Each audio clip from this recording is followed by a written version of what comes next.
Hi everyone. Today my topic is do poor choices drive poor health?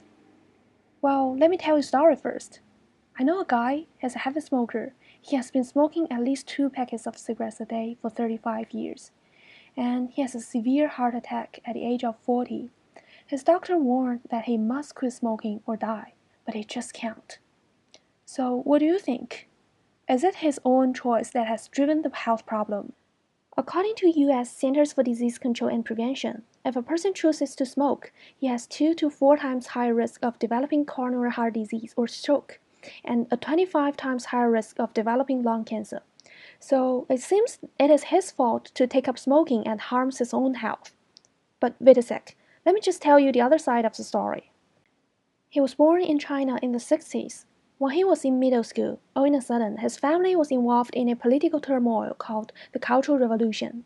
At that time, all educated or wealthy people were considered enemies and betrayers of the communism. So his parents lost their jobs, and he suddenly became an outcast in school and had no friends anymore. He quit school soon, at the age of 15, and started to work as a laborer.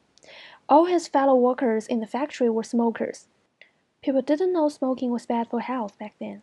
They thought it was cool and can help relieve stress and anxiety. So he took up smoking soon and becomes a lifelong smoker.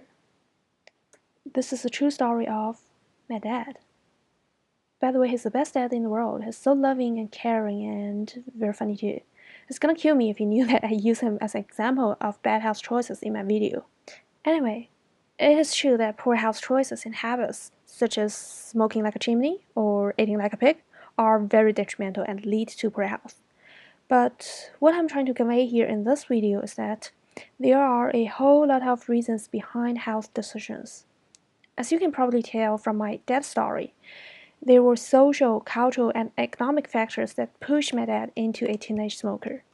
And I'm sure he's not the only one who had this kind of experience.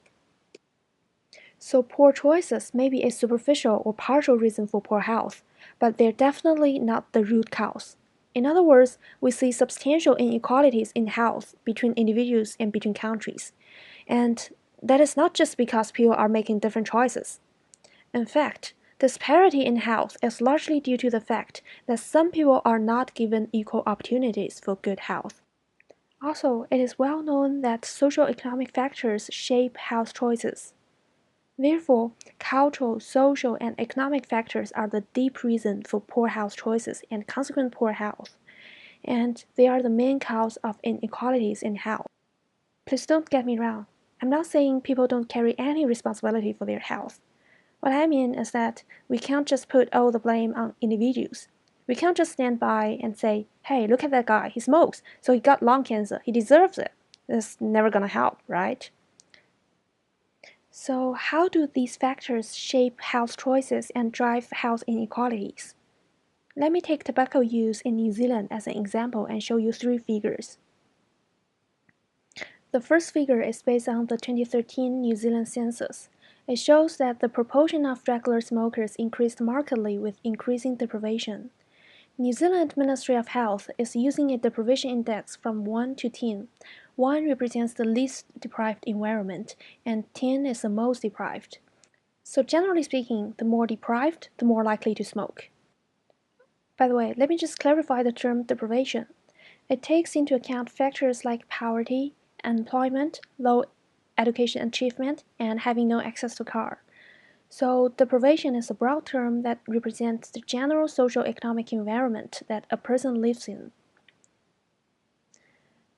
The second figure shows there were higher proportion of Maori living in more deprived areas. 23.5% of Maori versus 60.8% of non-Maori lived in most deprived areas, while only 3.8% of Maori lived in the least deprived areas, as compared with 11.6% of non-Maori. As a result, the smoking rate in Maori is much higher than that in Indo-Europeans. 32.7% of Maori as compared to 13.9% of Europeans are regular smokers. And what is even scarier, smoking is the single leading cause of preventable death. So now we see how it works. People living in deprivation are more likely to take up smoking, and I believe there are a lot of social, economic, and psychological reasons for that. When there's disparity in deprivation level between ethnicity groups, the disadvantaged group ends up having a much higher smoking rate and worse health status. This can be applied to other risk factors of health too. According to a report released by the National Health Committee of New Zealand, Kiwis in the lowest socioeconomic group consistently have the poorest health status. As pointed out by the National Health Committee, optimal social, cultural, and environmental conditions like a clean and safe environment, adequate income, meaningful roles in society, good housing, population-based services and utilities, affordable nutritious food, education, and social support within communities are the foundation of good health. And here are two articles that you might be interested in. The first one is discussing the extent of relative poverty in New Zealand. I find it quite startling. And the second one talks about why we need to bother reducing health inequalities. It gives reasonable explanations of how it is avoidable and unfair and detrimental to everyone in the society, including those who are privileged. To finish up this video, I really want to share with you an important lesson that I've learned from the Haora Maori section of my nutrition paper. People are born and grow up in very different circumstances. So never judge others. Bear that in mind, and we can avoid unconscious bias and discriminations.